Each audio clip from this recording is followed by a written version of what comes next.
noite. Sejam todos muito bem-vindos. Estamos iniciando mais uma semana e não tem melhor lugar do que a casa do nosso Pai para nós podermos iniciar uma semana pedindo a proteção e a direção dele.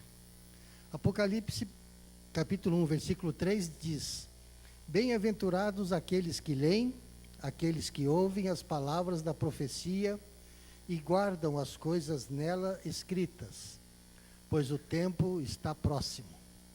E hoje nós vamos, mais um domingo que vamos ter o privilégio de podermos estudar sobre as profecias de Daniel.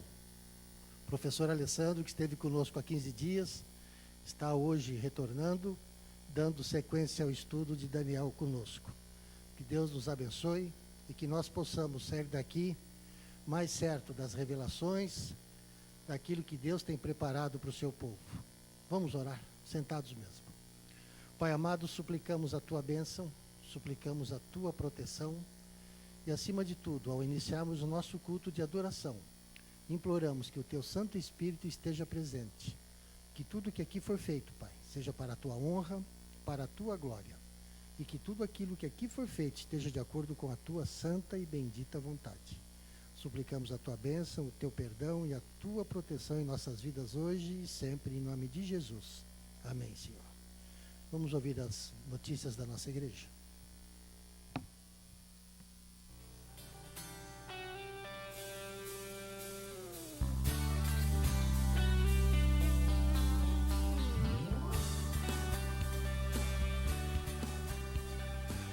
O projeto Amigos da Balança já está em atividade todas as segundas-feiras, às 19h30, aqui na igreja. Cuide de você e tem acompanhamento semanal, orientação nutricional e reeducação alimentar. Junte-se a nós e seja um vencedor. Você quer ter uma alimentação saudável, mas não sabe como preparar os alimentos? Esta é a sua chance. Culinária Saudável, domingo, dia 23 de agosto, das 9 à 1 da tarde. Você vai aprender a fazer pão integral, granola, tofu-leite, pão de queijo sem queijo, leite de amêndoas, muffin de banana e geleia de chia. O valor é muito pequeno, pode ser parcelado no cartão e inclui a refeição após a aula. Culinária Saudável, com o Raul e a Neila, no Espaço Viva. Mais informações no cartaz que está no mural da igreja. Você tem a oportunidade de ajudar ao próximo sempre que traz suas doações. Muitas famílias são beneficiadas com o auxílio da assistência social da igreja e a assistência social é você. Vem aí o terceiro encontro da Escola de Pais e Filhos, dia 28 de agosto, sexta-feira, às 19h30, aqui na igreja, com o tema Comunicação na Família. Um encontro para pais e filhos de todas as idades. Chuva Serôdia, chegou a hora. Todas as quartas-feiras de agosto, às 19h30, aqui na igreja com Manassés Queiroz. Venha desfrutar deste conhecimento. E atenção! A Loja Celso de São José dos Campos alterou o horário de fechamento às sextas-feiras. Antes o atendimento encerrava ao meio-dia e agora é das 8h30 da manhã até as 4 da tarde. A igreja disponibiliza material de apoio para dar estudos bíblicos e também organizar um pequeno grupo. Pegue o seu com a Rosângela Barbosa e multiplique esperança. Eu viajo bastante, trabalho em toda a América do Sul. Mas sempre que estou em minha casa, eu faço parte de um pequeno grupo. Você pode perguntar, o que é um pequeno grupo? É um encontro de amigos, onde nós damos ênfase na comunhão, no relacionamento e na missão. Eu faço parte de um pequeno grupo, como eu já disse, eu multiplico esperança. E você? Faça também parte de um pequeno grupo. Se quiser saber mais sobre esse assunto, acesse multiplicandoesperança.com.br.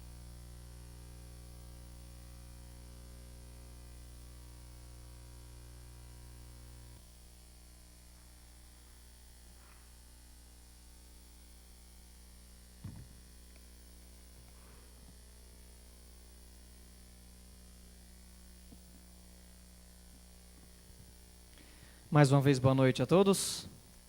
Deus seja louvado pela sua presença. Vamos entoar hinos de louvor ao nosso Deus. A palavra desse Deus maravilhoso diz o seguinte: de tudo que se tem ouvido e lido, o resumo é: teme a Deus e guarda os seus mandamentos, porque este é o dever de todo homem. Tenho certeza que você está aqui hoje porque você teme a Deus, porque você guarda os mandamentos de Deus, você quer guardar os mandamentos de Deus. Vamos cantar e louvar e engrandecendo o nome desse Deus maravilhoso a quem nós estamos aqui para servir. E vamos cantar o hino número 231. Tenho um hino em meu coração. Vamos cantar todos juntos com todo entusiasmo. Tenho um hino em meu coração.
Amém?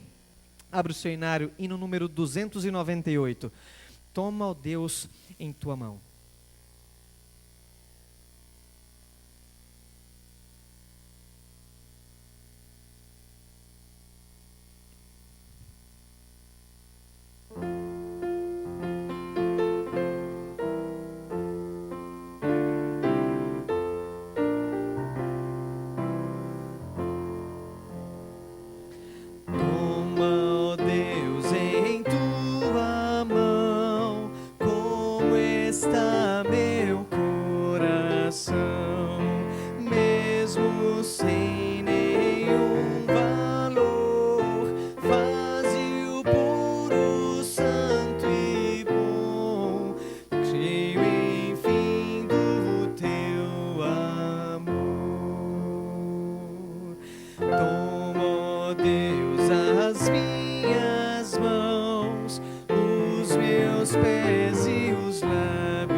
Quando enfim voltar,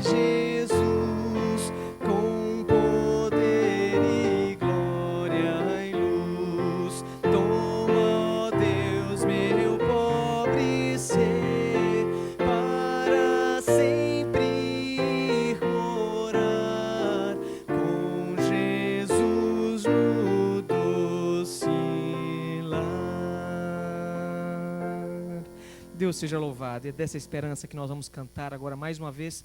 Fiquem em pé. Vamos cantar o hino número 552. Cristo foi preparar um lugar para mim, um lugar para você, um lugar para todos nós. Basta que nós o aceitemos e vivamos de acordo com os mandamentos de Deus, e um dia nós estaremos juntos nas mansões celestiais. Cristo foi preparar-nos um lugar. Vamos todos cantar todos juntos.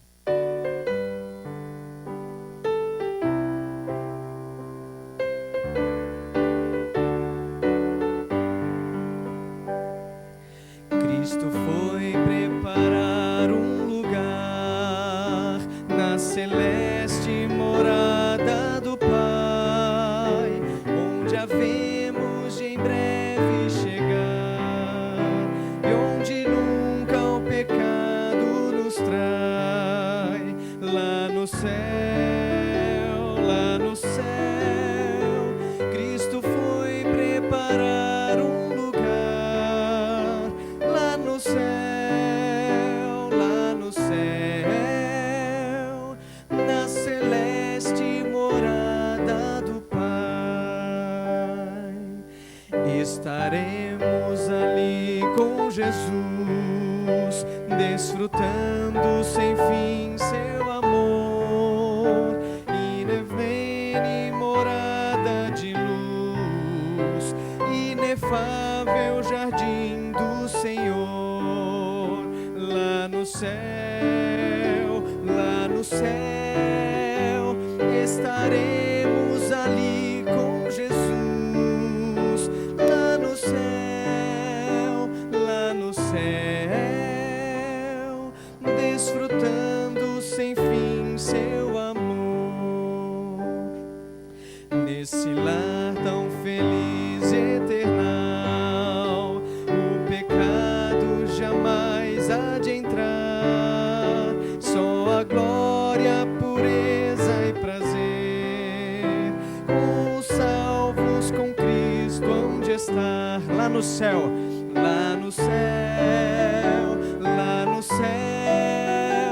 nesse lar tão feliz e eternal. Lá no céu, acharemos descanso afinal. Amém? Convido os irmãos a nos prostrarmos de joelhos e falarmos com o nosso Deus.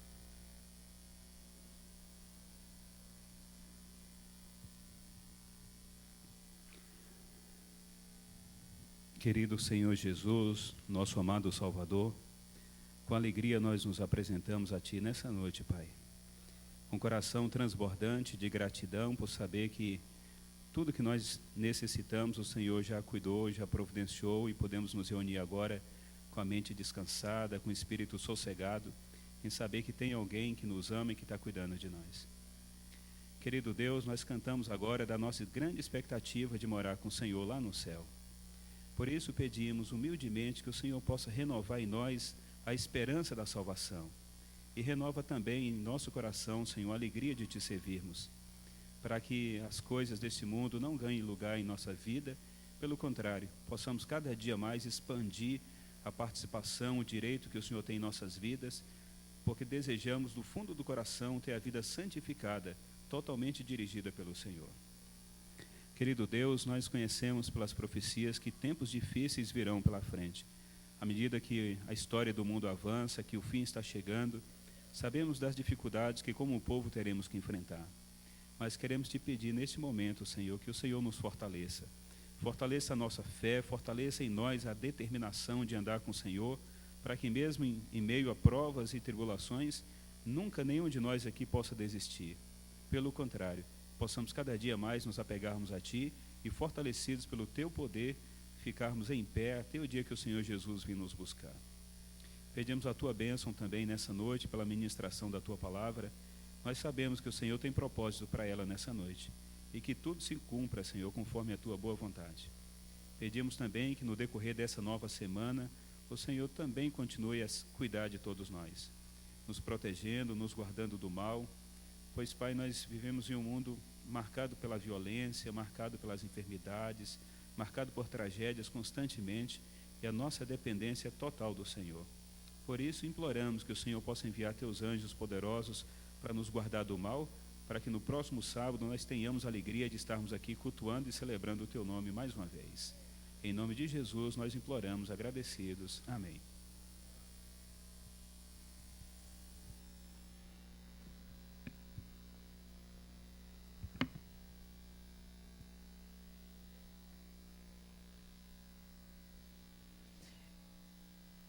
Em nossa vida diária, ao estudarmos sobre os momentos em que Jesus foi levado à cruz para ser crucificado, a primeira intenção nossa é já pensar um mal daqueles que acusaram Jesus, aqueles que foram injustos com Jesus, aqueles que negaram a Jesus naqueles momentos. Só que nós nos esquecemos que nós também diariamente, em nossa rotina, nós somos levados a negar a Jesus, a sermos injustos com o nosso Salvador e em algumas situações até acusarmos o nosso Salvador. Essa canção ela fala exatamente dessa mensagem, e que você possa se colocar também em primeira pessoa nessa música, que nós possamos reconhecer a nossa fragilidade e reconhecer a grandiosidade de Deus, que é quem unicamente poderá nos ajudar a alcançar o céu. Vamos ouvir a mensagem dessa canção.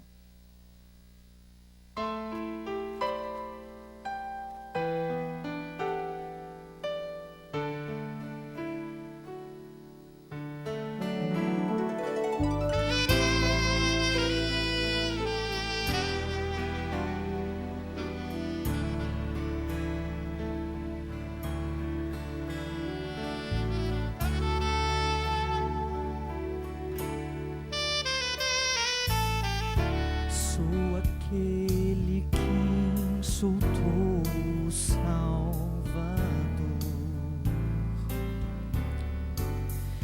que do seu sagrado nome zombou,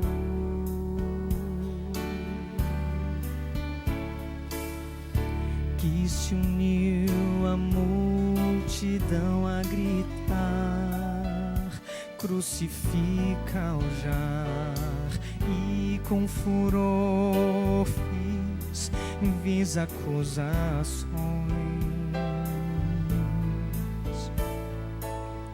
Sim, fui eu quem o fez ao Calvário subir. Sim, fui eu quem lá na cruz o pregou,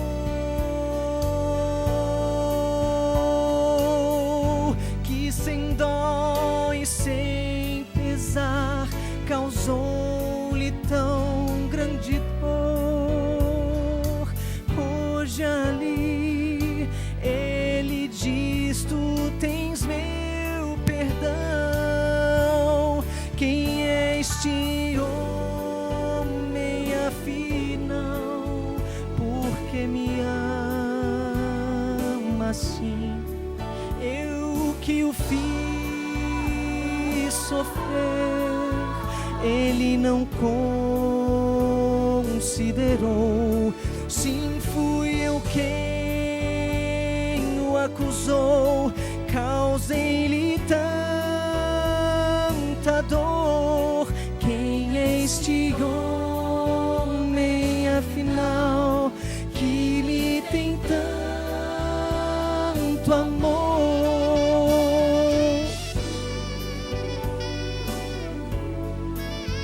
Porque me ama assim? Sim, fui eu quem o acusou, ele não considerou. Sim, fui eu quem o acusou, causei-lhe tanta dor. Sim, este homem afinal, que lhe tem tanto amor. Ele é meu rei e redentor,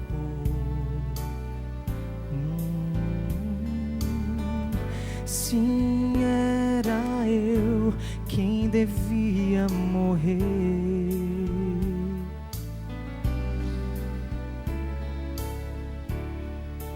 Tanta dor da sua vida na cruz para salvar alguém.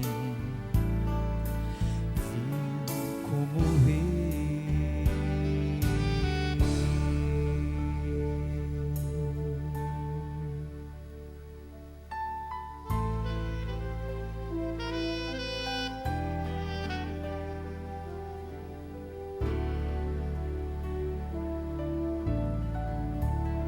Esse é o nosso Jesus, que nós possamos engrandecê-lo a cada dia. Amém.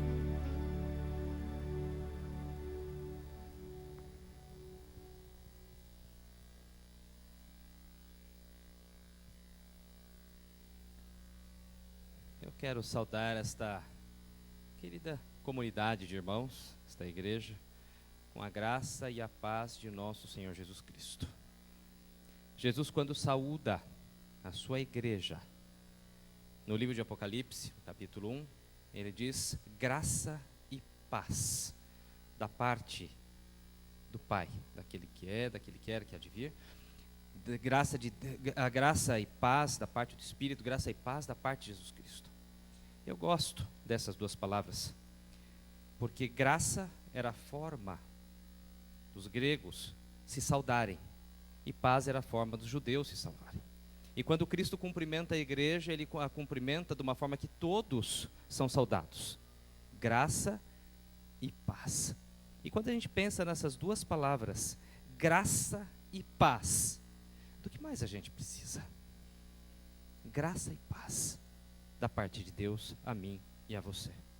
Deus saúda a humanidade com graça. Por isso que a letra desse hino é sempre oportuna, né? Quem é este homem, afinal, que tem tanto amor por mim e por você? Nós lhe causamos tanta dor, mas Ele nos ama, Ele nos deu a sua vida, Ele nos deu o seu sangue, e Ele nos concede graça e paz. Amém? Saudemos uns aos outros com a graça e paz de nosso Senhor Jesus Cristo. Que bênção!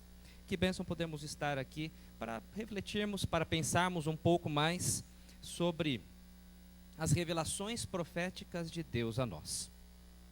Esses assuntos são desafiadores.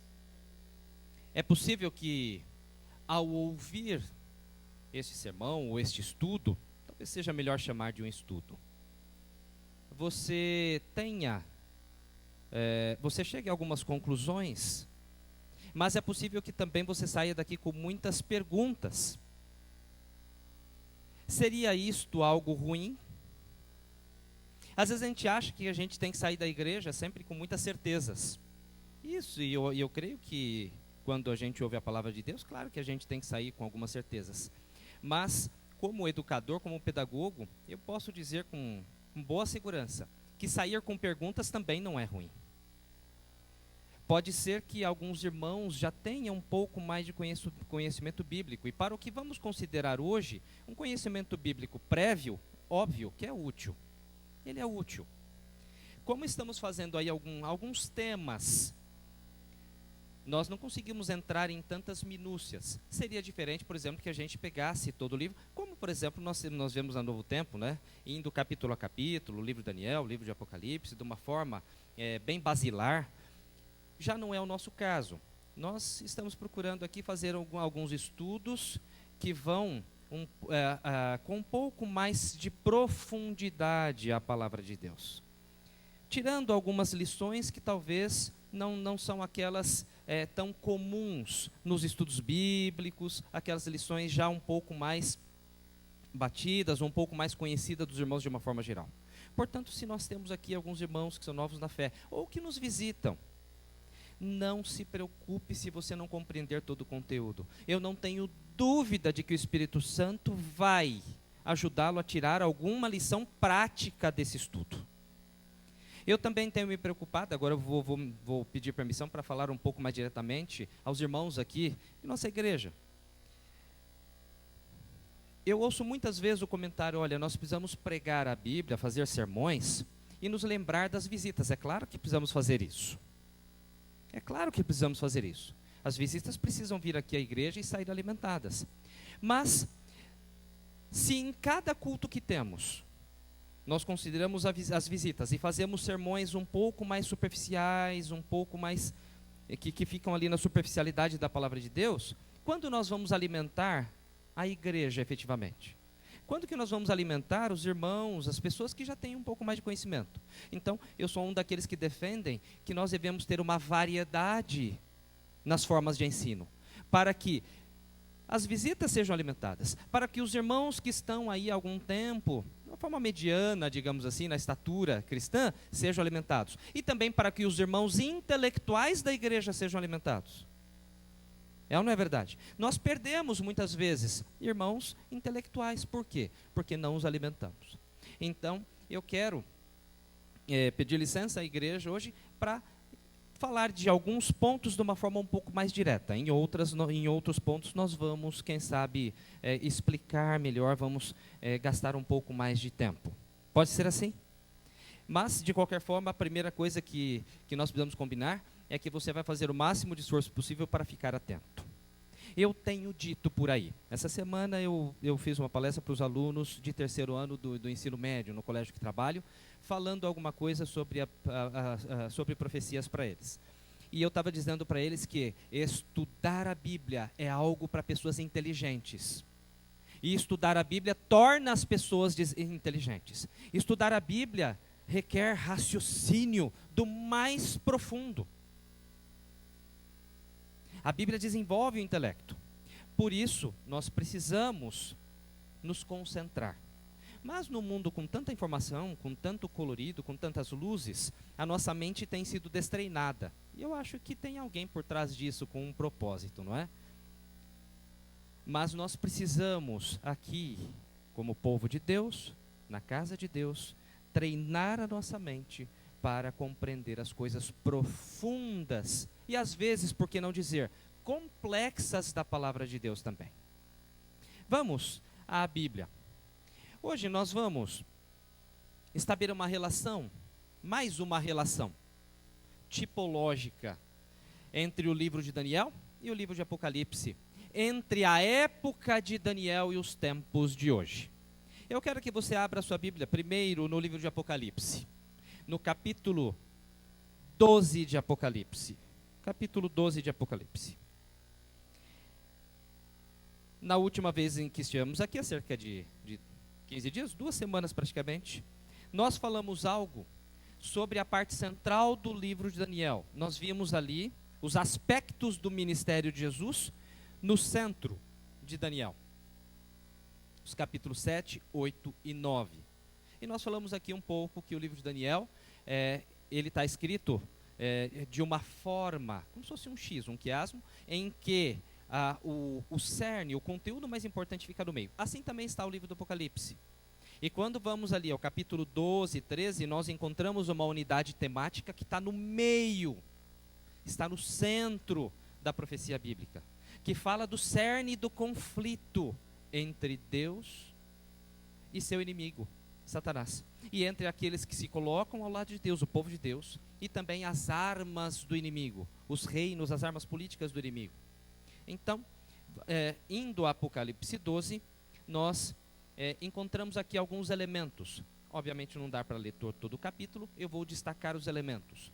O livro de Apocalipse 12 fala de uma mulher, e você sabe que mulher representa a igreja. Encontramos o verso 1 dizendo assim: viu-se um grande sinal no céu, uma mulher vestida do sol, tendo a lua debaixo dos pés e uma coroa de 12 estrelas sobre a cabeça. Esta mulher representa a igreja de Deus. E o texto continua dizendo que ela estava grávida e ela iria dar a luz a quem? A Bíblia diz um varão que iria reger todas as nações com vara de ferro. Mas fala de um outro sinal no céu, no verso 3. Viu-se um outro sinal, um grande dragão vermelho que tinha 7 cabeças e 10 chifres, e sobre suas cabeças 7 diademas. E a sua cauda levou após si a terça parte das estrelas do céu e as lançou sobre a terra. Um pouco mais à frente, o próprio texto, no verso 9, identifica este dragão.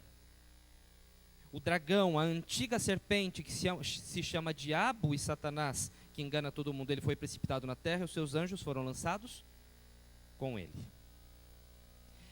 E a história diz que quando a mulher estava prestes para dar à luz, o dragão ficou ali pronto para lhe devorar o filho, para lhe destruir o filho quando este nascesse. Mas o filho foi arrebatado para Deus e para o seu trono.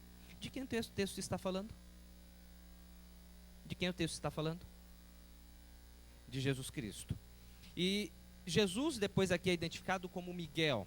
Ele trava um combate, uma luta contra o dragão e o vence, e o expulsa.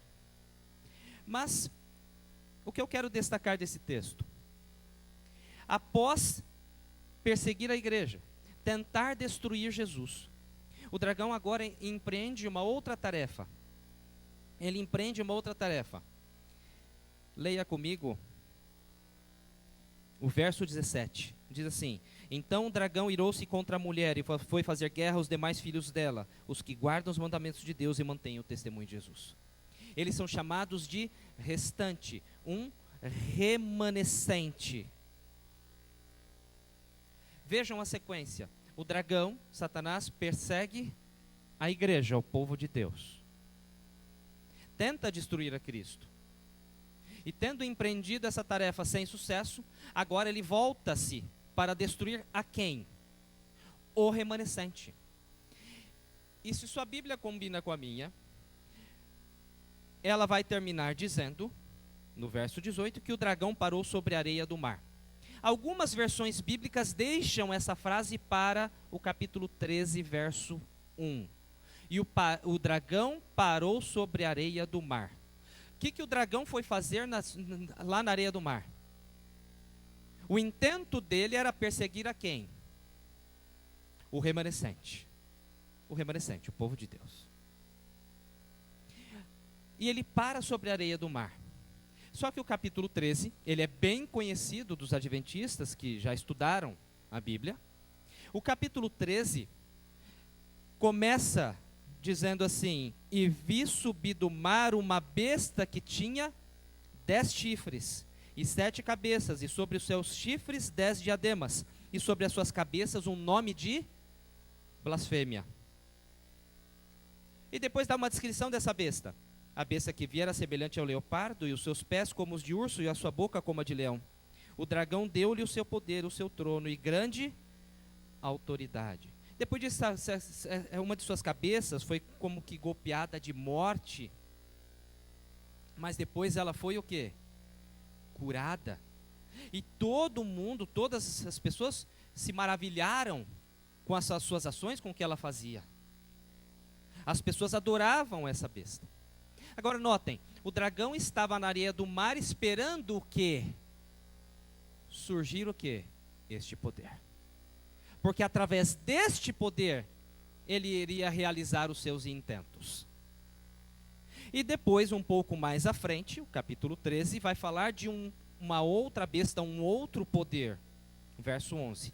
Então vi subir da terra outra besta, e tinha 2 chifres semelhantes aos de um cordeiro, mas falava como dragão. E exercia toda a autoridade da primeira besta na sua presença, e fazia que a terra e os que nela habitavam adorassem a primeira besta, cuja chaga mortal fora curada. E fazia grandes sinais, de maneira que até fogo fazia descer do céu à terra, à vista dos homens. E depois, inclusive, diz assim, que por causa dos sinais que lhe for permitido fazer na presença da besta, enganavam os que habitavam na terra, e dizia-lhes que fizessem uma imagem à besta que recebera a ferida da espada e vivia. E foi-lhe concedido também que desse fôlego à imagem da besta para que ela falasse, e fizesse com que fossem mortos todos os que não adorassem a imagem da besta. E diz aqui que ela faz com que todos, pequenos, grandes, ricos, pobres, servos, escravos, livres, todos adorem essa besta. E fala de um sinal, que ela colocaria na testa ou na mão das pessoas que deveriam para adorar, para que todos fossem marcados como adoradores daquele poder.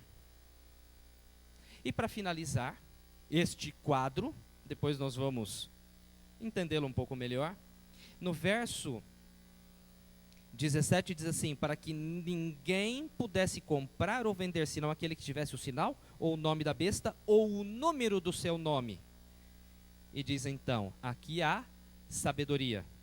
Aquele que tem entendimento, calcule o número da besta, pois é o número de um homem. O seu número é 666. Este número instiga o imaginário das pessoas por aí. Número 66, número enigmático, ficou famoso. Tem filmes que exploram este número. Este número intitula livros, filmes. O que a Bíblia está querendo dizer com este cenário que está no meio do Apocalipse?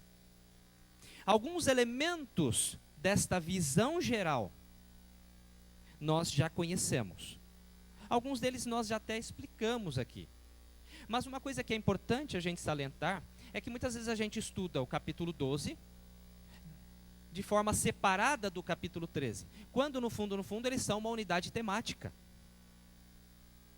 O livro de Apocalipse está organizado em septenários, ou grupos de 7.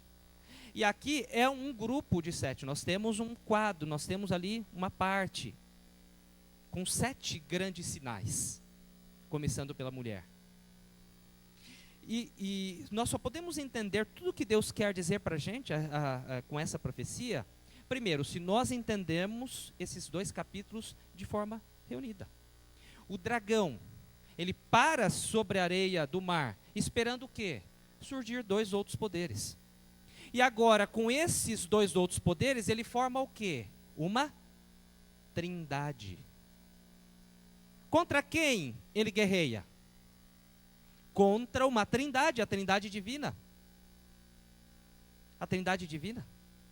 E agora, o dragão, com a besta do mar e a besta da terra, formam uma trindade. Não é o meu assunto de hoje, mas inclusive tem algumas coisas aqui que seriam até curiosas de a gente mencionar e destacar. Por quê? O dragão, ele tenta tomar o lugar de Deus, poderíamos dizer, de uma certa forma, o Pai. Ele quer ter a autoridade, o poder do Pai. A segunda besta, a besta que sobe do mar, ela é uma besta tipicamente religiosa, ela é político-religiosa, e ela faz coisas, ela exige adoração. E olha uma coisa interessante, ela é a segunda besta da trindade, que nós poderíamos chamar de trindade satânica. Tem a trindade divina e tem a trindade satânica. Na trindade divina, a segunda pessoa é Jesus Cristo. E ela rende glórias, ela rende homenagens à primeira pessoa, que é o Pai. A segunda besta da trindade satânica, ela faz o quê? Rende glórias à primeira pessoa, que é o dragão, que é Satanás. A segunda pessoa, aliás, da trindade divina, o Senhor Jesus Cristo, ele recebeu uma ferida de morte, mas ele ressuscitou. A segunda pessoa da trindade satânica recebe uma ferida de morte e faz o quê? Ressuscita, ela volta. Então a gente percebe, se pensarmos na terceira pessoa da trindade divina, o Espírito Santo, ele faz com que todos adorem a Jesus. Ele destaca a pessoa de Jesus. Na trindade satânica ocorre a mesma coisa. A terceira pessoa, que é a besta da terra, ela tenta levar todos a adorarem a quem? A segunda pessoa, que é a besta que sobe do mar. Vejam, essas coisas não são meras coincidências.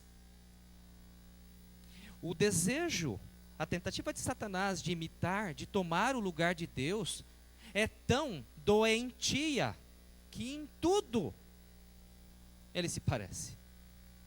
Na verdade, Satanás, ele pega inclusive as estratégias que Deus coloca para o seu povo e as aplica para os seus próprios propósitos. Ele não aceita os propósitos de Deus, mas ele sabe que os planos de Deus sempre são melhores. Deus usa a educação para os seus filhos. O inimigo também tem o seu sistema de educação. Deus queria que seu povo fosse sempre unido, não é? Para os seus desígnios, para os seus propósitos. Você pensa que Satanás quer desunião? Em certo aspecto, sim. Mas quando ele tem um intento, ele promove até a união. A união das igrejas, a união de poderes políticos. Quando nós, por exemplo, nos lembramos da história de Babel, de onde vai surgir a Babilônia, que tem um significado tão especial no contexto profético, a Babilônia, a gente vê ali que eles tinham um propósito. E aí, para atingir esse propósito, o próprio Deus reconhece. A Bíblia diz que Deus olhou o que eles estavam fazendo e disse assim, olha, esse povo tem um objetivo, eles têm um intento, e eles estão unidos, e eles falam uma mesma língua. O que Deus queria para o seu povo? Que a gente trabalhasse no mesmo propósito, que a gente fosse unido e falasse a mesma língua. Isso vai ocorrer lá no livro de Atos capítulo 2. Livro de Atos capítulo 2. E aí Deus confunde a linguagem deles. Dessas 3 características que Deus deseja, se uma der errado, as outras todas perdem o seu sentido. Tem uma lógica nisso. Mas isso serve apenas como exemplo para mostrar o intento de Satanás. Como Satanás, ele está tão envolvido nesse plano de tomar o lugar de Deus. Tudo gira em torno desse propósito. E agora nós temos aqui uma trindade satânica. Uma trindade satânica. Mas vamos nos concentrar agora nas operações da segunda e da terceira pessoa. Ou seja, a besta do mar e a besta da terra. Nós vemos então que a besta que sobe da terra fará, isso aqui é uma profecia para o final dos tempos, ela fará um decreto de morte. Vejam, ela faz uma imagem. Esta é uma besta que tem poder político, e ela usa todo o seu poder político, e não só político, mas militar. Ela usa todo esse poder para obrigar as pessoas. Ela também tem poder econômico. Por quê? Porque ela lança restrições econômicas para que aqueles que não adorem a besta não possam comprar nem vender. Ela faz uma série de coisas. Ela usa o seu poder para adorar uma besta que tem o quê? Papel religioso. Uma besta que se coloca no lugar de Jesus. Uma besta que implantou um sistema paralelo de salvação. Um sistema paralelo. Vejam que a Trindade divina, ela tem uma igreja. Não tem? E a Trindade satânica também não tem? Tem. A Trindade satânica também tem uma igreja. A Trindade divina tem um sistema de salvação. E a Trindade satânica? Ela também tem. Mas na tentativa justamente de eclipsar, de tirar de Deus o seu papel, para que as pessoas não conheçam a Deus, não se voltem para Deus, não busquem a Deus, para que as pessoas não o reconheçam como Deus. E no final das contas, nós vimos que esta trindade satânica, ela tem um número enigmático. Por que a Bíblia coloca este número aqui? O número que ficou conhecido como o número da besta. Número 666. Alguns chamam também de 666. Este número, o que ele quer dizer? Onde nós podemos encontrar raízes? Será que nós conseguimos estabelecer uma relação tipológica com o livro de Daniel? Você vai se surpreender. Porque numa história simples do livro de Daniel, e você conhece essa história, provavelmente você conhece essa história, porque ela é contada para as crianças. Como eu já disse aos irmãos, no primeiro encontro que tivemos aqui, o livro de Daniel, ele é constituído de 2 partes. Uma parte histórica, tipicamente histórica, e uma parte profética. O que muita gente ignora é que o livro de Daniel, embora aos nossos olhos de ocidentais, pareça ser muito estranho, muito organizado. Ele conta algumas histórias ali, parecem escolhidas aleatoriamente. Mas não são, não. Inclusive essas histórias do livro de Daniel, elas têm um caráter profético. Elas têm um caráter profético. Apenas para ajudar aqueles que não estiveram presentes, porque esse raciocínio agora vai ser útil na aplicação que vamos fazer hoje, na nossa história, se nós pensássemos na história de Daniel e seus companheiros da seguinte forma: eles faziam parte de um povo, o povo de Israel, era a igreja de Deus do Velho Testamento. E agora, perseguidos, o inimigo usa a Babilônia para ir lá destruir o povo de Deus. E daquilo ali, tem um remanescente. E esse remanescente passa a viver onde? Em Babilônia. E agora, para enfrentar Babilônia, Deus dá a eles algumas armas. Dentre elas, um estilo de vida diferente. Eles passam a adotar, inclusive, uma alimentação diferente para suportar as provas que vão viver em Babilônia. E ali, a Babilônia tenta mudar os seus hábitos de vida, porque os hábitos de vida estão relacionados à adoração, no conceito bíblico. Aquilo que a gente come, aquilo que a gente veste. Até mesmo, eles foram levados às escolas de Babilônia. Lembra que eu falei que Babilônia tem um sistema de ensino? Eles são levados às escolas de Babilônia. Mas Deus os preserva. E ocorre uma coisa curiosa. Daquele remanescente, Deus desperta um jovem para ser um profeta no meio de seu povo. E vivendo no meio do seu povo, encorajar o seu povo a ficar fiel. Por quê? Passado algum tempo, eles seriam levados de volta para Jerusalém. Quando a profecia se cumprisse, eles iriam para Jerusalém. Então Deus desperta um profeta. E esse profeta tem algumas características. Porque havia profetas naquele tempo que tinham um ministério profético, até mesmo na vida palaciana. Agora, este profeta específico, ele era leigo.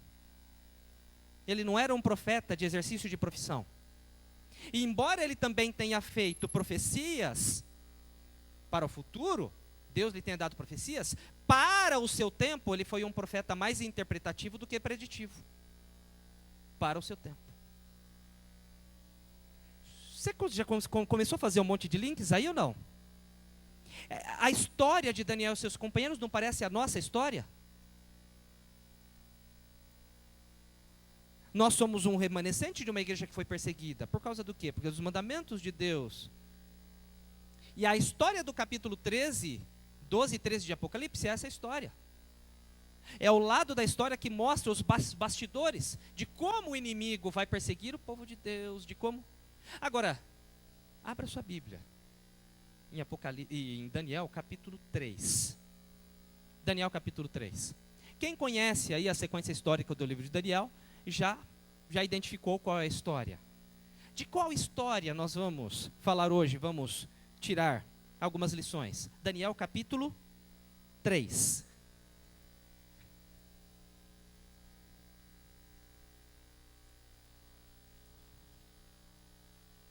Nós vamos falar da história do quê? Ela é conhecida como a história da fornalha. A história da fornalha. Ou, né, a história da estátua. Não do sonho de Nabucodonosor. A estátua. Capítulo 3 de Daniel. Nós vamos ler apenas alguns versos.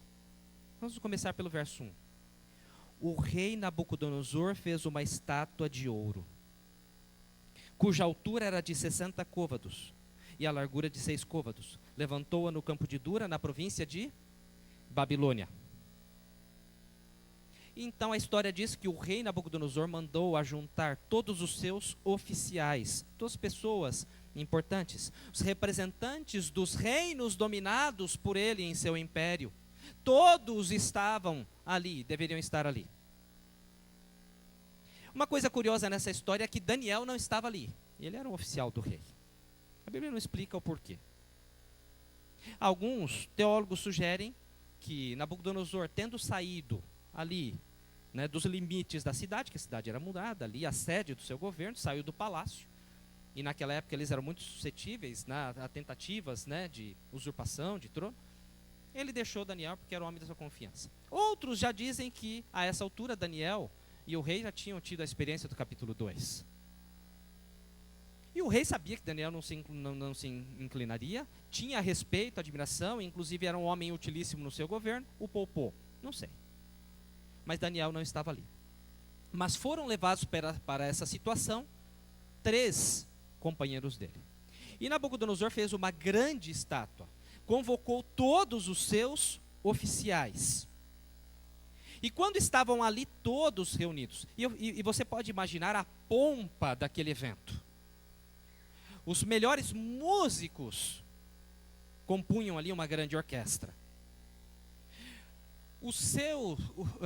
Um desfile dos melhores e maiores dos seus soldados estavam ali fortemente armados com as suas armas reluzentes.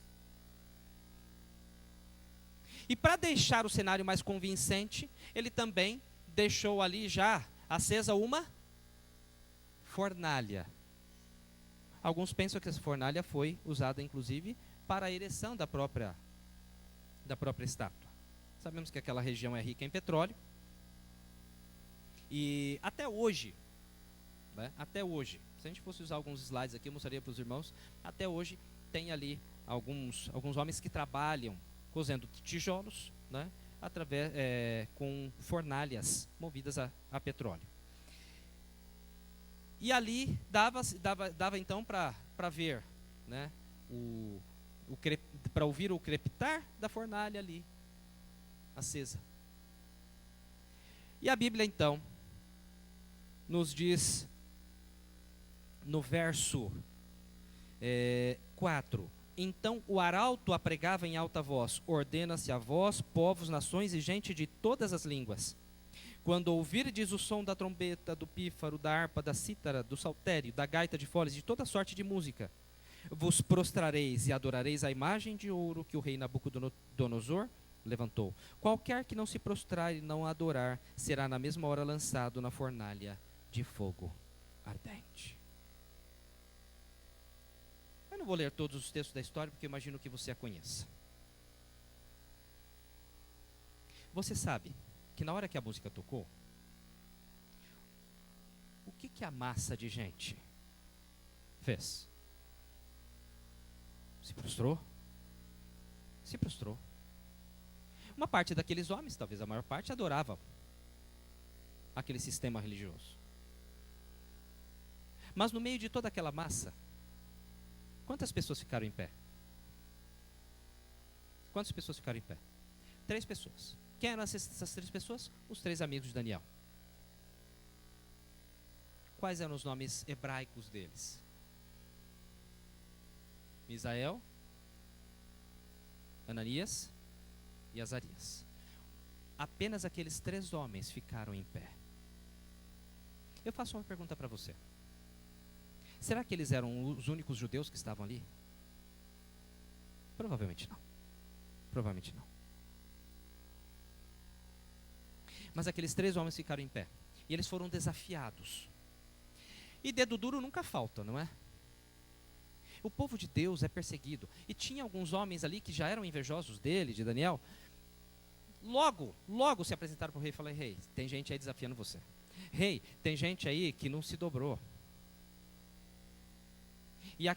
Então aqueles homens são levados imediatamente à presença de Nabucodonosor. Tente imaginar o cenário. Tente imaginar o cenário. Aqueles homens são levados à presença de Nabucodonosor.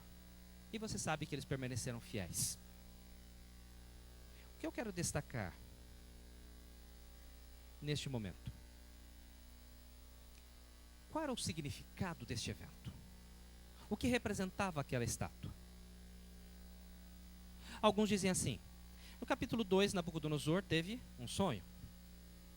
Era um sonho profético. Nesse sonho profético, ele viu uma estátua que tinha uma cabeça de ouro, a qual o próprio Deus disse que representava ele. Mas havia outras partes na estátua. Havia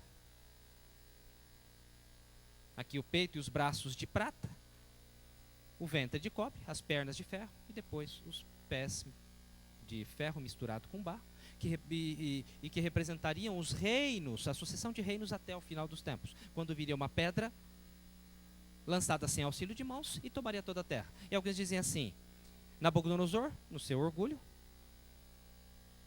fazendo parte inclusive do plano do inimigo de estabelecer o seu reino eterno no lugar do reino de Deus, disse assim: olha, não, espera aí, Não, essa história que vem outro prata, que é cobre. Não. É tudo de ouro. E ele fez uma estátua toda de ouro. Será que é isso que a história está querendo dizer? Ele fez uma estátua toda de ouro e mandou todo mundo adorar a estátua. Será que ele está querendo dizer? A estátua era dele, da pessoa dele, aí mandou todo mundo adorar. Porque... Vejam. Vocês já notaram as medidas da estátua? Quanto ela tinha de altura? 60 côvados. Quanto ela tinha de largura?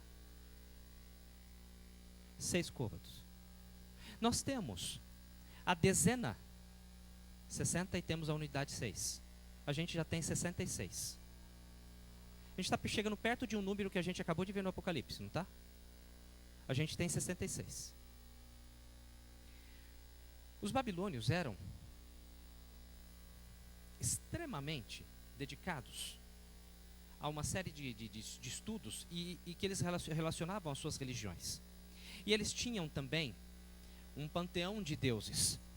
E os babilônios, como excelentes matemáticos, relacionavam a numerologia à sua religião. Os babilônios desenvolveram um sistema chamado sexagesimal, que nos influencia até hoje. Eles eram muito desenvolvidos em alguns aspectos para a época. A matemática deles era muito desenvolvida. Até hoje, os conceitos básicos de astronomia que temos vieram deles. Eles trabalhavam muito bem com o sistema sexagesimal. Hoje o nosso sistema principal é o decimal. Mas, até hoje, nós temos influências, por exemplo, no cálculo da hora. Quantos segundos tem num minuto? 60. Quantos minutos tem numa hora? 60. Como é formado um ângulo? Quantos graus tem um ângulo? 360. 6 vezes 60 dá 360. O número 6 era um número especial para eles. E eles relacionavam aos seus deuses. Dentro dessa numerologia, eles classificaram os seus deuses com números, começando pelo número 6, o deus Anuki. Eles tinham 2 deuses principais e dentro do seu panteão muitos deuses, mas 2 eram principais: Anuki e Marduk, também conhecido como Bel, né? Ele fica bem famoso aqui no livro de Daniel. Anuki tinha uma representação do número 6. E o Marduk tinha a representação do número 60. As próprias medidas da estátua dão uma ideia da relação desses deuses. Quando eles queriam representar todos os deuses juntos de uma só vez, eles representavam pelo número 600. Se a gente somar 600 com 60 com 6 dá quanto? 666. É um número que simboliza, que representa o culto babilônico total, a adoração total, a rendição total. Agora, se pensarmos nos elementos que compõem esse quadro do capítulo 3, Nabucodonosor representa que tipo de poder? Que tipo de poder ele representa? Político. É um poder político. A estátua representa que tipo de poder, então? Religioso. Vocês querem ver uma prova? Quando Nabucodonosor chama os 3 hebreus que não se prostraram, verso 13, ele diz assim: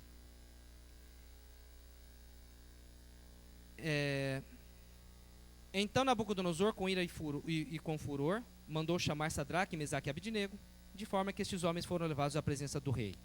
Disse-lhes Nabucodonosor: é de propósito, ó Sadraque, Mesaque e Abidnego, que vós não servis a meus deuses, nem adorais a estátua de ouro que levantei. Adoração é algo que se relaciona a algo religioso. E Nabucodonosor coloca aqui duas expressões que nos permitem comprovar esse tipo de pensamento, que aquela estátua representava o quê? Um sistema religioso. Ou poderíamos colocar ali naquele momento político-religioso. E Nabucodonosor pergunta diretamente: é de propósito que vocês estão fazendo isso? Olha, vocês não entenderam. Eu acho que Nabucodonosor gostava deles. Estou abrindo um parênteses aqui. Gostava muito deles. Porque naquela época um rei não ia fazer esse tipo de questionamento. Ele realmente estava querendo dar uma lição pública para todas as pessoas de seu vasto império. Aquilo ali teria sido um prato cheio. Para o primeiro que desobedecesse, ele logo condenasse à morte. E ele ainda diz assim: olha, é de propósito. Eu não sei que expressão que ele fez, assim, gente, ó, dá uma gelhadinha aí, pô, eu não queria matar vocês. Mas eu acho que fica bem digno de nota nesse momento. É de propósito que vocês não adoram meus deuses, e nem, que vocês, aliás, não servem meus deuses e não adoram a estátua de ouro que levantei. Portanto, agora nós chegamos a uma conclusão. Nós temos aqui um poder político que faz um decreto de morte,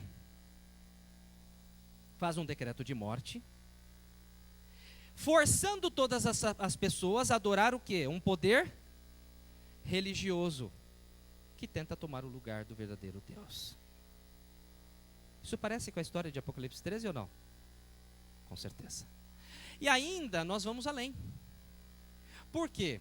Este poder político, ele faz fogo diante das pessoas para amedrontá-las.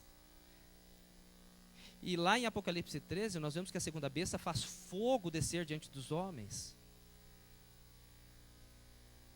na tentativa de enganá-las, para que adorem também a primeira besta. Você consegue perceber as similitudes? Os vínculos? E eu não creio que é por acaso que Apocalipse 13 termina justamente identificando este poder como sendo um poder o quê? Relacionado à Babilônia. Ela pega o número místico de Babilônia, 666 ou 666. É 666.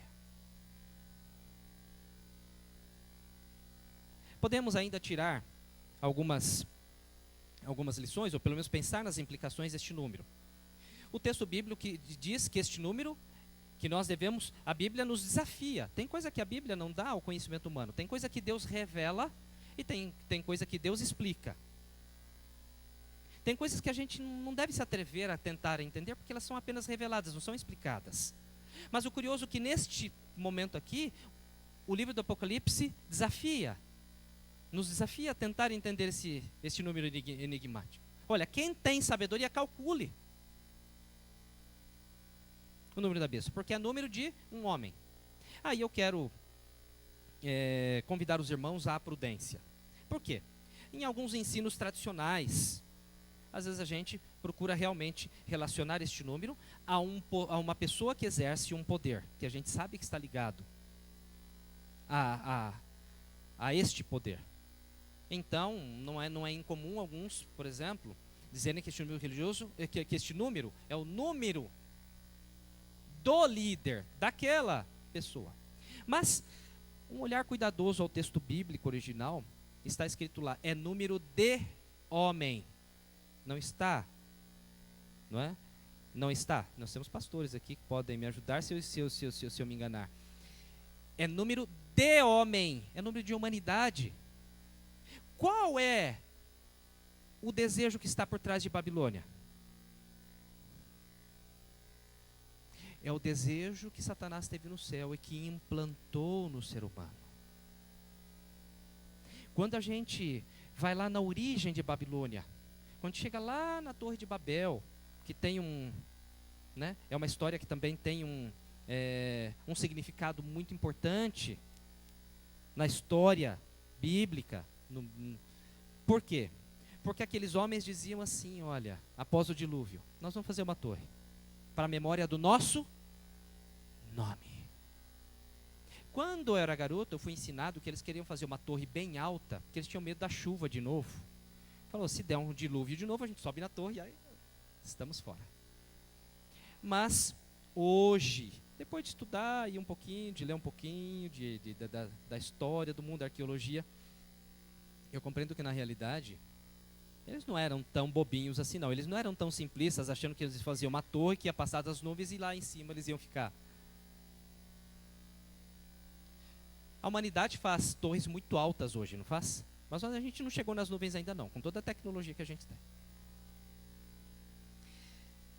Fazer uma torre que toque os céus. Vamos subir, fazer uma torre que toque os céus. Qual foi a pretensão de Satanás? Conforme a gente lê lá em Isaías, em Ezequiel. Eu subirei aos céus. A ideia de subir, da ideia do quê? De divinização. Inclusive eles construíram zigurates, né? A gente tem zigurates até hoje, em algumas daquelas terras, ali na região do Iraque, que demonstram qual era o conceito que eles tinham. Era em formato assim piramidal, alguns escalonados, né? As pirâmides deles, diferente dos egípcios, que a retilínea, ela era escalonada, mas ela tinha uma rampa. E a Bíblia faz um trocadilho com a palavra Babel. Por quê? A Bíblia diz que significa confusão. E a gente pensa que ninguém ia dar o nome na sua própria cidade ou num monumento seu de confusão. Na verdade, isso é um trocadilho bíblico. Porque na língua deles, Babel é porta do céu. Portal do céu, alguma coisa assim. Por quê? Quando você olhava para aquele caminho em perspectiva, você olha para uma pirâmide em perspectiva, quando você vai subindo, dá a impressão que você vai fazer o quê? Você vai entrar no céu. E aí, quando Deus frustra os desígnios deles, os propósitos deles, aí Deus coloca, né? É um trocadilho. Deus faz uma ironia com a pretensão deles. Deus faz uma ironia. E aí, para nós, o termo ficou representando o quê? Confusão. Confusão. Mas o que é importante a gente destacar é a pretensão. Babilônia representa a humanidade em guerra contra Deus, para tentar tomar o lugar de Deus. Essa é a essência do pensamento de Babilônia. É tirar Deus do cenário e colocar a si próprio no cenário, como Deus. Por isso que é algo muito perigoso, quando nós começamos a absorver os costumes de Babilônia. Por isso que Daniel foi muito firme. Eu gosto da história de Daniel, porque de certa forma ele estava dizendo assim, através das profecias, olha o que vocês vão enfrentar. Agora, através da sua história, ele estava dizendo assim, olha como vocês devem enfrentar. Olha como vocês devem viver. Vocês vão enfrentar a Babilônia mística, com todo o seu poder. Eu estou enfrentando aqui a Babilônia geográfica local, mas vocês vão enfrentar as confederações do mal reunidas num só poder em escala mundial. E olha como você deve vencer. Olha como você deve se alimentar. Olha como você deve orar. Olha como você deve estudar a Bíblia. Em Daniel 1, a gente vê um Daniel que se alimenta da forma que Deus manda. Ele sabia da relação que existia entre alimentação e adoração. Daniel sabia, por exemplo, que os mesmos animais que Deus dá na lista de que seria sacrificado no templo, a lista é idêntica. Os mesmos animais são a lista que estão são os mesmos animais que estão na lista de alimentos permitidos para o homem. Eu só posso comer aquilo que eu devo, aquilo que eu posso oferecer a Deus. Isso é uma relação de uma inteligência, de um significado profundo. Eu só posso comer aquilo que eu posso oferecer a Deus. Daniel sabia disso. Daniel, já no capítulo 6, nós vemos um Daniel que orava. A Bíblia diz 3 vezes ao dia. Mas não penso que era aquela oração mecânica. Eu faço muito esforço, irmãos, muito esforço eu faço para orar de forma significativa 1 vez ao dia, quem sabe de manhã, as madrugadas de oração. Às vezes, quando a gente consegue fazer as 40 madrugadas ou algo parecido, tem gente que já tem esse sistema já não por 40 dias, né? Já é um costume, um hábito. E a gente já fica muito feliz, achando que isso está muito bom. Daniel fazia isso 3 vezes por dia. 3 vezes por dia. Quando a Bíblia diz que ele orava 3 vezes por dia, eu não acho que eram aquelas orações mecânicas ali, agradecer pelo alimento, coisa assim. Não, era aquela oração de comunhão. No capítulo 9, nós vemos que Daniel estudava a Bíblia. Ele diz assim, ó, eu estudando os livros, lá os rolos do profeta Jeremias, entendi que o período que o Senhor falou seria de 70 anos. Daniel estudava a Bíblia. Então, através da sua vida, Daniel está dizendo para a gente, no futuro, gente, olha que tipo de vida vocês devem viver, porque vocês vão enfrentar a Babilônia. Olha que tipo de pessoas vocês devem ser. Saibam que vocês vão viver na Babilônia, mas vocês não devem ser da Babilônia. E Jesus repetiu esse pensamento de uma forma bem direta, quando ele diz assim, ó, vocês estão no mundo, mas vocês não são do mundo. Vocês estão no mundo. Eu vos envio como ovelhas no meio de lobos. Você deve continuar sendo ovelha. Não pode ser lobo.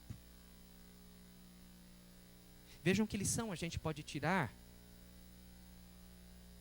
da vida, da experiência que esses homens passaram. Que lições profundas nós podemos tirar? E que relações nós encontramos nesse cenário de conflito? Note, algumas pessoas acham que às vezes pode ser uma espécie de devaneio, de desvario dos irmãos adventistas, e quem sabe até de outras denominações, que entendem essa profecia de Daniel, aliás, de Apocalipse 13, e falam que no final dos tempos vai haver um decreto de morte. Tem gente que diz, não, gente, nos tempos de hoje tem ONU, tem todo... Então, olha, nós temos aí os direitos humanos e tal. Isso aí não é provável, isso aí é dos tempos antigos, isso aí não é provável que vai acontecer. Mas nós estamos lendo uma história que já aconteceu. O livro de Daniel diz assim, gente, aconteceu. E o livro de Apocalipse diz o quê? Vai acontecer de novo. E agora vai acontecer em escala mundial. Em escala mundial. Eu vou fazer uma pergunta para você. Você está vivendo como quem tem consciência desse momento, desse conflito? Será que nós estamos realmente vivendo como fiéis remanescentes no meio de Babilônia, sem ser de Babilônia? Ou será que pouco a pouco nós temos aí permitido que Babilônia molde nossos costumes, nossos hábitos, nosso jeito de pensar? Quanto eu tenho de Cristo e quanto eu tenho de Babilônia na minha vida? Em termos de costumes, de hábitos, de forma de pensar. Isso é uma reflexão que eu creio que cada um pode fazer por si. Mas eu queria, antes de fazer o fechamento, de fazer a aplicação prática final desse estudo, dessa reflexão, levar os irmãos a fazer uma conexão entre os símbolos que a gente encontra aqui no livro de Daniel. Aliás, no Apocalipse com o livro de Daniel. Agora, eu disse que eu vou fazer uso daquele conhecimento prévio que eu creio que uma boa parte dos irmãos tem aqui. Seria bom que todos tivessem. Na parte profética do livro de Daniel, no capítulo 7, ele tem uma visão que fala de uma sequência de animais. Quem se lembra? Capítulo 7. Fala lá de um leão com asas. Depois ele vê o quê? Um urso que tinha 3 costelas na boca, mancava de um lado. Não é? Depois ele vê também um leopardo que tinha 4 cabeças. E você sabe. E depois ele viu um animal terrível, espantoso, que saía um chifre pequeno e que fazia misérias contra o povo de Deus, guerreava contra o povo de Deus, magoava os santos do Altíssimo, iria mudar os tempos e a lei de Deus, fazer coisas terríveis. Você conhece isso, não conhece? E que esses animais representariam justamente os reinos que iriam em sucessão até o final dos tempos. Começando ali pela própria Babilônia. Aquele leão com asas representava a Babilônia. Depois o urso, que representava a Medo-Pérsia. Depois um leopardo, que representava a Grécia. E finalmente aquele animal terrível, espantoso, né, com dentes de ferro, que representava Roma. E o chifre pequeno, então, representando Roma na sua parte imperial e depois na sua parte religiosa, digamos assim, na sua fase de poder religioso também. Volta lá para Apocalipse, capítulo 13. Só para você se lembrar. Apocalipse 13. Se você ainda está virando as páginas, depois a gente fecha ali em Daniel. Apocalipse 13. Quais são as características da besta que sobe do mar? Diz assim: a besta que vi, verso 2, era semelhante ao leopardo, seus pés como de urso e sua boca como de leão. E diz que ela tinha 10 chifres, 7 cabeças, 10 diademas nos seus chifres. Você percebe que ela mistura os elementos dos animais do capítulo 7 de Daniel? Daniel vê, no capítulo 7, uma sequência de 4 animais. Enquanto que João vê um único animal com a mistura dos 4. Por quê? Por que existe essa diferença? Será que existe alguma relação, alguma lição que a gente pode tirar disso? Sim. Alguns estudiosos sugerem outras, mas eu vou sugerir pelo menos uma. Daniel viu numa perspectiva futura. Ele tinha uma prospecção diante de si. Ele tinha uma visão prospectiva. Ele estava vendo esses reinos numa linhagem sucessiva. Enquanto que João os vê de uma forma retrospectiva. Aquilo que para Daniel parecia ser o quê? Reinos diferentes. Agora no Apocalipse a gente passa a entender de uma outra forma. Na verdade, gente, não são 4 poderes diferentes. São o mesmo poder. Em Daniel 7, eles aparecem como fases de um mesmo poder. Como os reinos humanos são finitos, são falhos, e Deus não permite que o homem, assim como ele fez lá na Torre de Babel, quando o homem chega a um certo ponto de grandeza que ele se acha Deus interfere. Então esses reinos, aí o inimigo ele faz o quê? Ele tem que levantar de novo. Essa é uma forma de entender. Mas eu também gosto de pensar da seguinte forma: o que a gente vê no Apocalipse? Esses 4 reinos, ou essas 4 características presentes num só poder. Lembra que o dragão parou na areia e ficou esperando alguma coisa surgir? De certa forma a gente pode, será que a gente também não pode entender que esses 4 poderes nas suas fases estavam formando um poder que lá na frente guerrearia contra o povo de Deus e contra o próprio Deus? E que esses 4 reinos tiveram contribuições diferentes. Há quem diga, por exemplo, que os babilônios contribuíram com o próprio ideal. Qual que é o ideal do negócio? É tomar o lugar de Deus, é tomar o lugar de seu reino, tomar o lugar do povo de Deus. Esse é o desejo, o ideal que está por trás de Babilônia. E algumas bases religiosas a gente encontra da Babilônia. A Média e a Pérsia, ou a Pérsia especificamente, ela tinha uma religião que surgiu ali, chamada de Zoroastrismo, que se pareceria muito, em alguns aspectos, com o catolicismo que foi desenvolvido na Idade Média, o tipo de cristianismo. Eles adoraram muitas coisas que vieram ali da Pérsia. As criptas de muitas igrejas, porque os romanos depois adotaram alguns desses elementos, então as criptas de algumas igrejas, né, eles gostavam de um lugar sombrio, eles tinham uma espécie, entre aspas, de messias deles também. Então algumas coisas foram unidas numa espécie de sincretismo.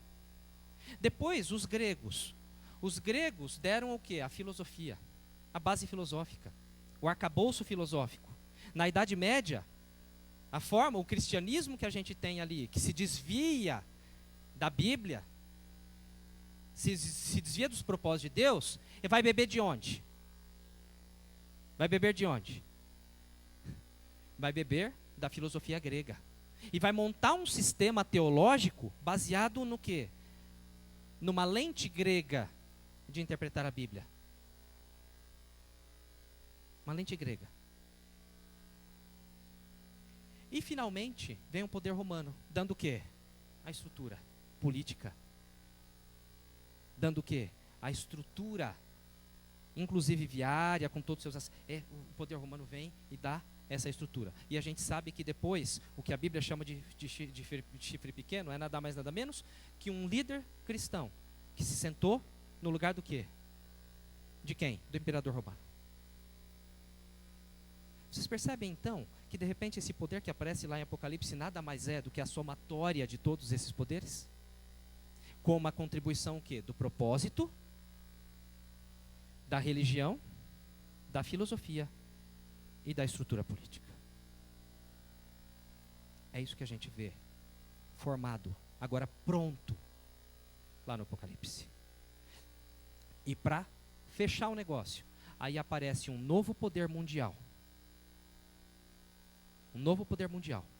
Que primeiro ele tem características, tem chifres de cordeiro, etc., mas depois fala como dragão. Um novo poder mundial, que nós profeticamente interpretamos como Estados Unidos da América, que ele surge para depois fazer com que todas as pessoas adorem esse poder que agora está formado, que está constituído, que está pronto. Pronto.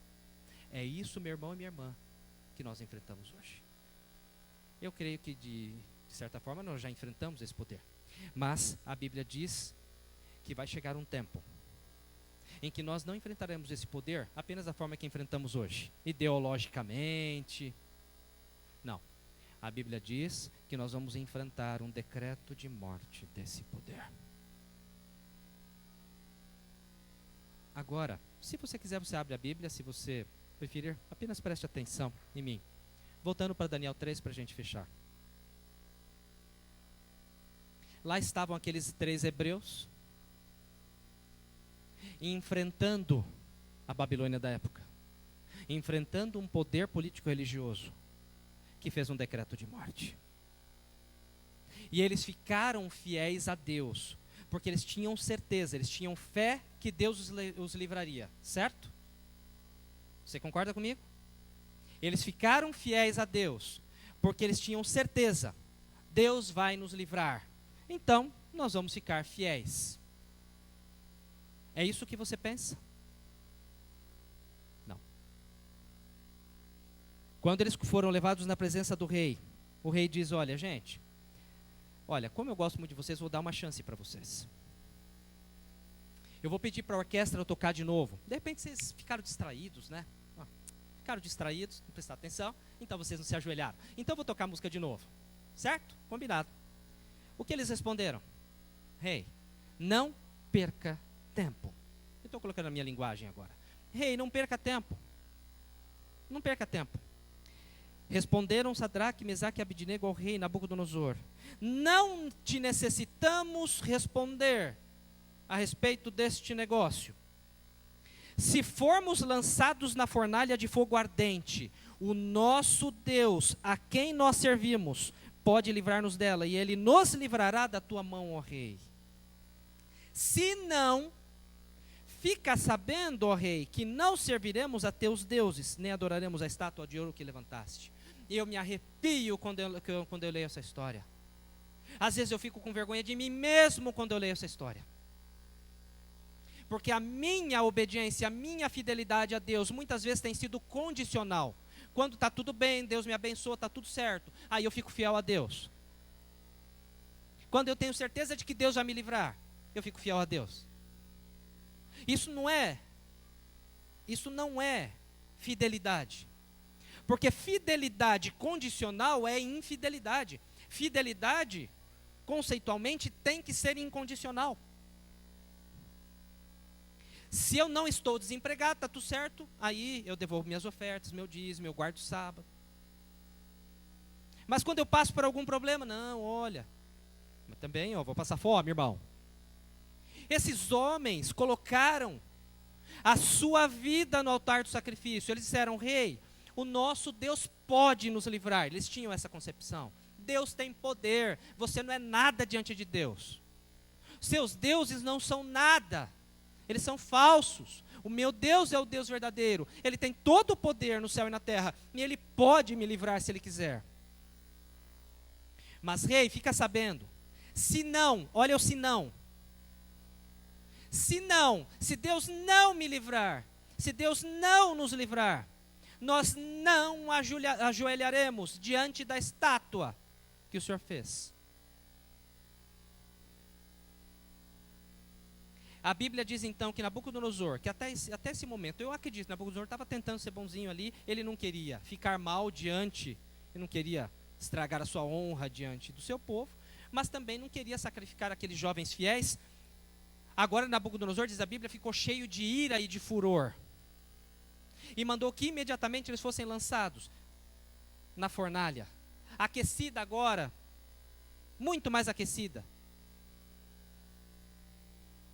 de tal forma que os seus soldados robustos, fortes, não suportaram, caíram, morreram com o calor da fornalha. Sabe aquele tipo de fogo que quando chega alguma coisa perto, parece que ele lambe, né? Ele vem para fora, parece que...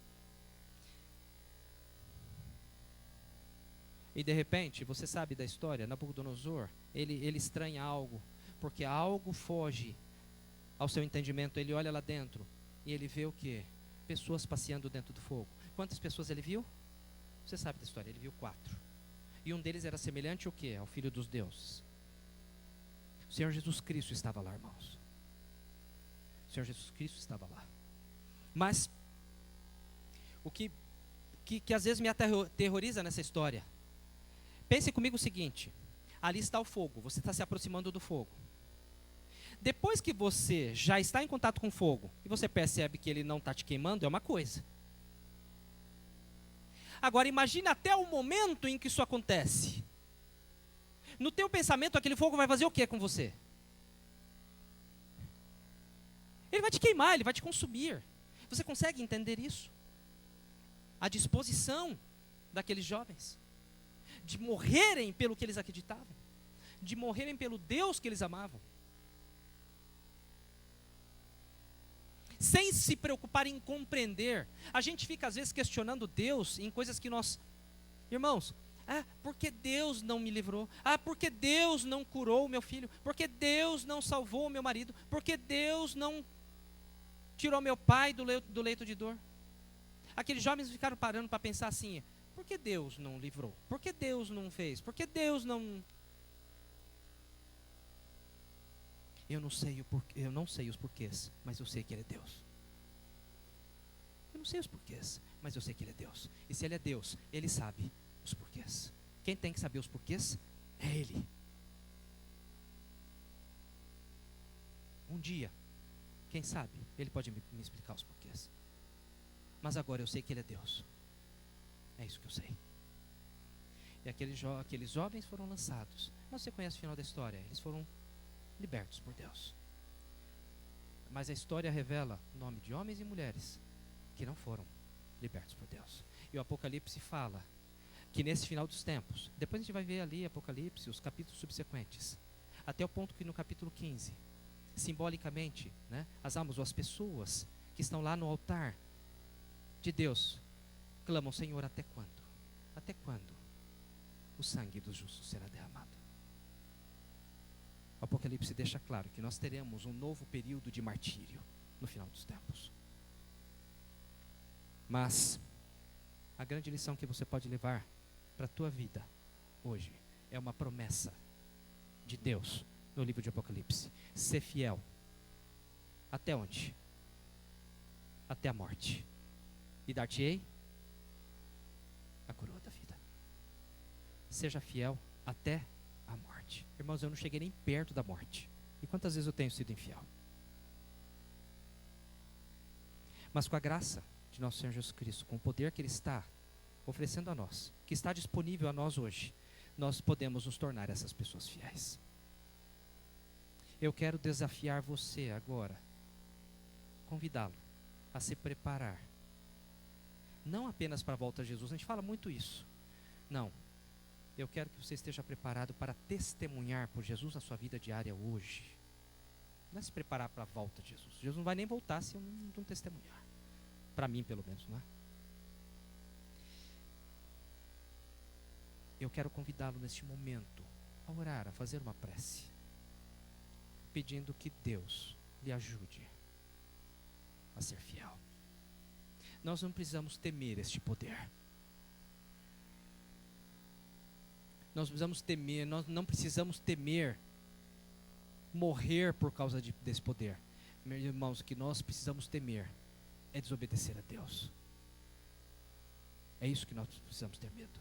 Ter medo de ser infiéis, de desonrar o nosso Deus, de negar o seu santo nome. Eu vou dar alguns instantes para que você faça a sua prece, a sua oração a Deus. E depois eu vou convidá-los a fazer a oração final. Incline sua fronte. Fale com Deus. Entregue sua vida a Ele. Peça a Ele que lhe ajude a ser fiel até o fim.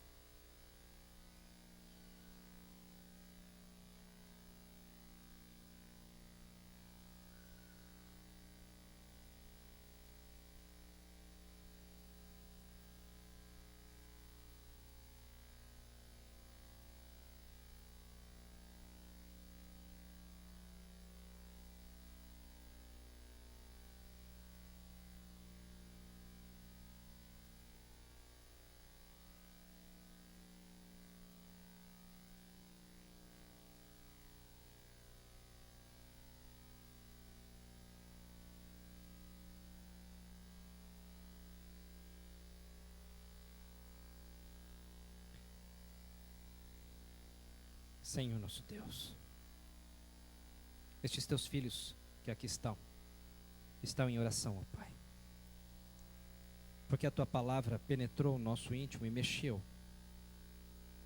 com o nosso entendimento, mexeu também com os nossos sentimentos, com a nossa estrutura,